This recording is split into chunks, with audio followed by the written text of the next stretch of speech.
there's some good Bigfoot movies out there, and you and I are going to talk about them here. Well, I wouldn't be talking about good ones. Good ones. Well, I mean, realistically, I'll maybe start. you will. Yeah. Okay. Well, I'll start. The one that I think that is probably put Bigfoot on the map. The movie that put Bigfoot on the map is The Legend of Boggy Creek.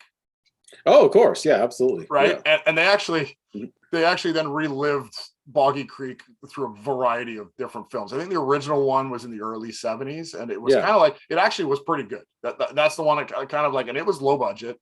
It never really had huge success, but I think it was, I mean, I remember seeing it as a kid because it's one of those ones that I remember the cover art of it, the VHS box, and then having to get it just because I was like, why not? And it was the original Legend of Boggy Creek was pretty good. Then they kind of went down a wormhole on Boggy Creek, Return to Boggy Creek. I believe they even had a spinoff that had nothing to do with Boggy Creek that had the name Boggy Creek in it. Like people started leveraging it. But the original, I mean, that's a good place to start for Bigfoot movies because I can't think of anything that was before Legend of Boggy Creek. Yeah.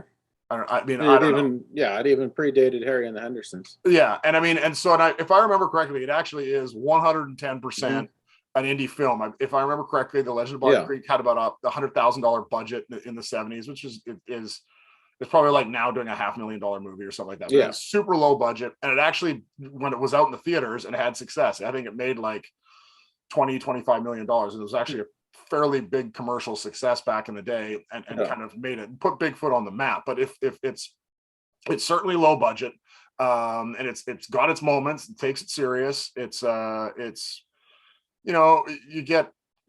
mean, I can't even remember how good the Bigfoot is. Like back in the day, it's been a while since I've seen it, but I just remember thinking it's a good movie and it was kind of creepy.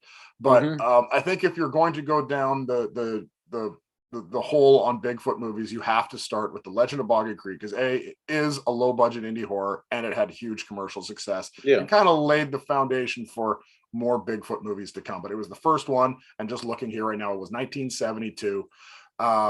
It's basically the storyline was that various encounters with Bigfoot in rural Arkansas are dramatized, and it's complete with a narrator who grew up around those parts. So it's one worth checking out. That's where I would start. It's a good place to start, Legend of Boggy Creek. So that's number one. On to you for number two.